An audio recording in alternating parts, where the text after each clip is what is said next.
বাংলাদেশের রংপুর ও চট্টগ্রাম দখল করার বিতর্কিত মন্তব্যকারী বিহারের ফয়সাল খান ওরফে খান স্যার এবার পড়তে যাচ্ছেন বড় ধরনের আইনি জটিলতায়। হতে পারেন যে কোনো সময় গ্রেপ্তার, এমনটাই জানিয়েছে ভারতীয় গণমাধ্যম। প্রশ্ন হচ্ছে, কোন মামলায় তাকে গ্রেপ্তার করছে পুলিশ? বিস্তারিত জানাচ্ছেন মেহেদি হাসান। ये रंगपुर जो है, अगर ये कब्जा हो गया रंगपुर जगह तो काम खत्म हो गया। और बांग्लादेश ये मत समझो कि हम लोग ये नहीं कर सकते। दादा हैं हम लोग बांग्लादेश के, बाप हैं पाकिस्तान के। तो दादा बूढ़ा हो जाता है तो क्या अपना हक खो देता है?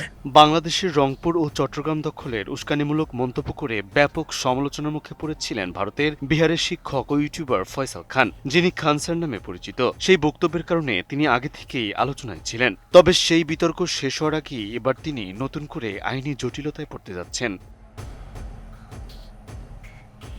ভারতীয় সংবাদ মাধ্যম এনডিটিভি জানিয়েছেন, পাটনায় তার কোচিং সেন্টারে হামলার ঘটনায় দায়ের হওয়া একটি হত্যাচেষ্টা মামলায় তদন্তে খান স্যারকে জিজ্ঞাসাবাদ করা হতে পারে, এমনকি পরিস্থিতি অনুযায়ী গ্রেপ্তারও করা হতে পারে।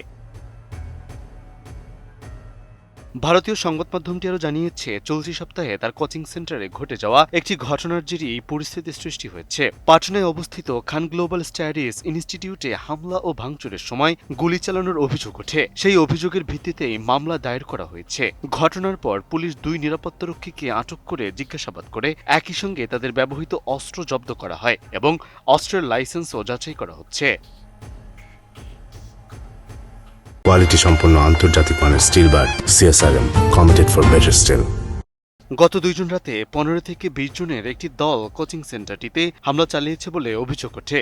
ঘটনার পরপরই প্রতিষ্ঠানটির মালিক দাবি করেছিলেন হামলাকারীরা গুলি চালিয়েছে এবং তার প্রতিষ্ঠানে ব্যাপক ভাঙচুর করেছে। তার এই বক্তব্যের পর ঘটনাটি আবারও আলোচনায় আসে।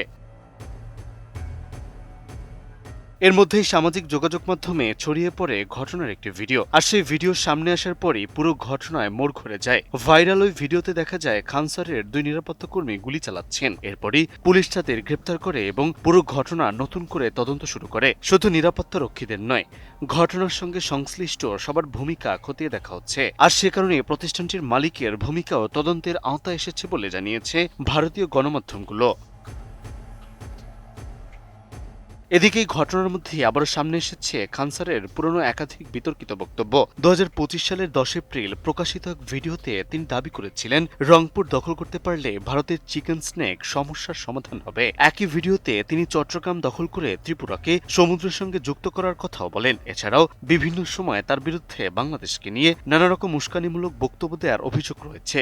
বাংলাদেশের ভূখণ্ড নিয়ে এমন মন্তব্য সে সময় ব্যাপক সমালোচনার জন্ম দিয়েছিল। Mehedi Hasan, ATN news.